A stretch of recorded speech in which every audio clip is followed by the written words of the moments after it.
professeur Pape Goumbolo. Bon, vous êtes un éminent enseignant.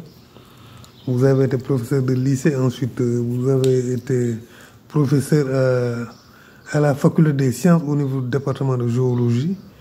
Vous êtes enseignant-chercheur à l'IST, Institut des sciences de la Terre, et vous avez dirigé le CEREC. Vous êtes aussi un environnementaliste. Pouvez-vous nous parler des ressources naturelles que nous notons au Sénégal? Vous avez la parole, monsieur Lo.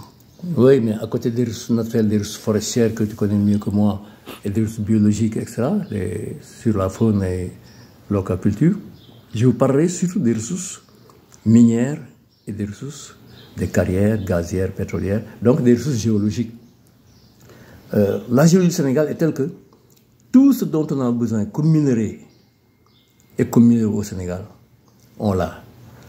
Tout le monde connaît le phosphate, tout le monde connaît l'or, il y a du fer, il y a tout ce qu'on veut. Donc, si vous allez au Sénégal, vous ferez tout ce dont vous avez besoin, qui se trouve en Afrique du Sud, qui se trouve dans d'autres pays développés. Hein? Mais notre problème, c'est comment les valoriser. Et ce qui compte le plus, c'est comment valoriser nos ressources naturelles. Mais on peut le faire qu'en formant des compétences, des ressources humaines de qualité pour répondre aux besoins des populations. Et c'est ça le vrai développement. Un développement, c'est quoi? Parvenir à mobiliser, à valoriser et à transformer les ressources naturelles que nous avons dans notre pays avec des compétences de qualité qui soient des compétences humaines de qualité.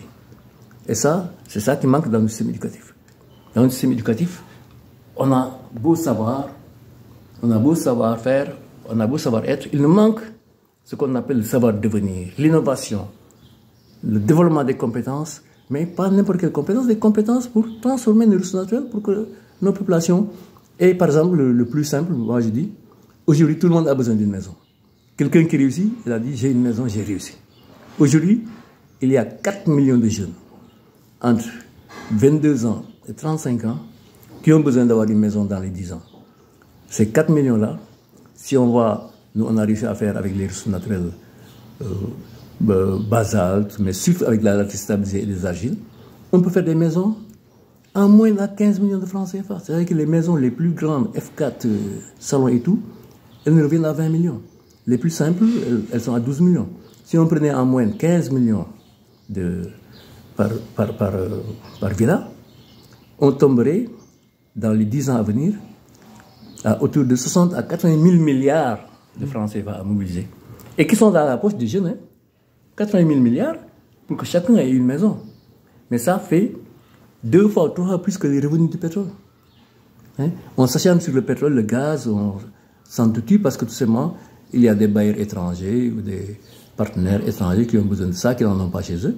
Nous, on en a à gogo, mais surtout, on a aujourd'hui la possibilité de créer 250 000 à 300 000 emplois chaque année et de façon pérenne pendant 10 ans pour que la moitié des jeunes aient une maison dans les 10 ans. Et ça, au plan socio-économique, c'est des retombées qui n'ont pas d'égal avec le pétrole.